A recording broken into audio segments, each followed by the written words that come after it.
অনুষবাদী খুব কষ্টকর কাজ করছেন, কারণ এদের একটা গ্রেডেশনও দিতে হচ্ছে, নাম্বার দিতে হচ্ছে, একজন কাউকে সেরা করতে হবে। কিন্তু কি টাফ জব ওনাদের পক্ষে, আমি জানি, বুঝতে পারছি। ওরা গান ভালোবাসেন, নিজেরা এই প্রফেশনের মধ্যে রয়েছেন, অথচ ভালো গান কোনটা যে ভালো খারাপ বোঝা খুব মুশকিল, তাই না স্বপনদা? কি বলো তুমি, তোমার কি মনে হয়? একদম, তুমি তো যে বুঝতে পেরেছো না, আমার এতদিনে বুঝতে পারলাম, আমি এতদিনে বুঝতে পারলাম। সত্যি না, ঘটনা মানে ব্যাপারটা এই ব্যাপারে আমি ভীষণভাবে কৃতজ্ঞ, শ্রদ্ধা জানাবো আমি ইটিভি তারানা কর্তৃপক্ষকে। তারা যে একটা মানে আমাদের একটা ভীষণ উচ্চাটন ছিল যে শুধু একজন রাখার ব্যাপারে, কিন্তু ফার্স্ট সেকেন্ড থার্ড মানে যে তিনজনই কিন্তু একটা ব্যাপারে ভাবার সুযোগ আছে যে আমি অন্ততপক্ষে থার্ড হচ্ছি, একটা পজিশন তার থাকছে, এটা আমার ভালো লাগছে। শুধুমাত্র একজন আর দুজনকে বাদ দিয়ে দেওয়া, এই বাদ ব্যাপারটা আর ভাল লাগছিল না। ঠিক ঠিক কথা, ঠিক কথা। আমরা এখন অভিষেকের গান শুনবো। অভিষেক চলে এসে জোরে হাততালি অভিষেকের জন্য। অভিষেক আজকে বাবা তো রয়েছে, আর কে? মা রয়েছে, আর আমার বড় মা রয়েছে। কেমন লাগে অভিষেকের গান আপনার?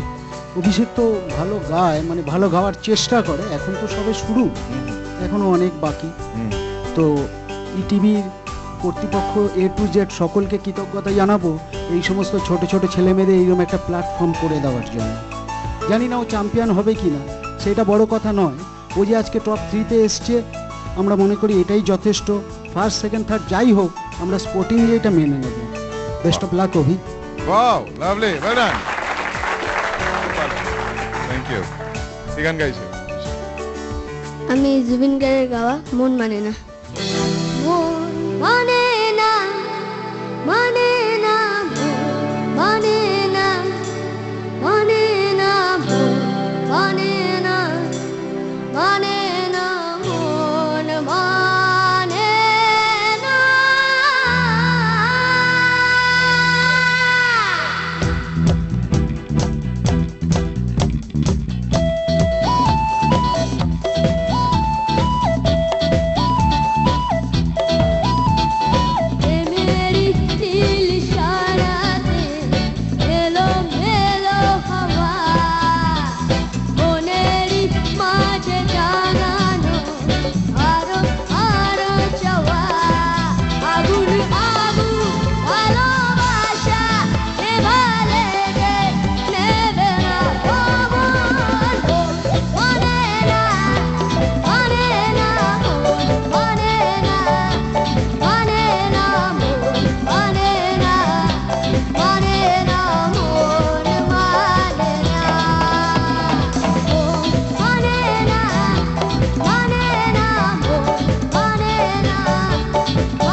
আরে বাপ রে বাপ, অসাধারণ, এক্সেলেন্ট। আরে পাগলা, ঝাঁঝে মরে যাবি তো। ওর মজাটা দেখো, তারপরে কিরকম একটা গোবেচারা মুখ করে দাঁড়িয়ে আছে গাওয়ার পরেই, তারপর কিন্তু একদম অন্য একটা ছেলে। দেখো তুমি। আচ্ছা, তোকে একটা কথা জিজ্ঞেস করবো অভিষেক, তুই যখন ওখানে বসেছিলি গাওয়ার আগে কি বিড়বিড় করছিলি রে? হ্যাঁ, ঠাকুরকে ডাকছিলি? হ্যাঁ, ও টেনশন হচ্ছিল একটু। আগে কিন্তু ছিল না, টেনশনে কি ছিল না আজকে ওখানে, কেন একটু- ওর তো ওয়াইল্ড কার্ডে এসছে, তার ফলে ওর হারাবার কিছু ছিল না। এখন যেই ক্রমশ কম্পিটিশনের মধ্যে ঢুকছে, তিনজনের মধ্যে হয়ে গেছে, অন্যদিন এসে কেমন আছে ভালো, এরকম একটা ব্যাপার। আজকে যে কি বলি বলো তো তোমায়, হ্যাঁ অতুলনীয়, কিচ্ছু বলার নেই। অতুলনীয়, লাভলি অভিষেক, ওয়েল ডান। অনুষদী সবচেয়ে অভিষেকের যেটা ভীষণ পজিটিভ দিক হচ্ছে ওর গানের স্পিরিটটা, সেটা কিন্তু এই বয়সে একদম মানে কিছু বলার নেই তোমার। টেনশনটা কিন্তু সবসময় খারাপ নয়, যদি টেনশনে আগে একটা লাগিয়ে নেওয়া যায়, তাহলে কিন্তু ব্যাপারটা অন্যরকম একটা ভালো জায়গায় চলে যায়, এক্স্যাক্টলি, যেটা ও করেছে। অতুলনীয় দিচ্ছি। অতুলনীয় অভিষেক, ওয়েল ডান। অভিষেক এখানেই থাকো, তোমরাও নেবে এসো, মেঘলা এবং প্রণয়। এই তিনজনের জন্য আরেকবার হাততালি হয়ে যাক। প্রণয়, মেঘলা এবং অভিষেক, এই তিনজনের গান আমরা শুনলাম, আগামী সপ্তাহে শুনবো। এবং আপনারা তো জানেন, আনমোল তারানা বাংলার সেরা জেনেসিস রেকর্ডসের তরফ থেকে একটি অ্যালবাম প্রকাশ করার সুযোগ পাবে, এবং পাবে ইটিভি বাংলার তরফ থেকে 50,000 টাকা নগদ পুরস্কার।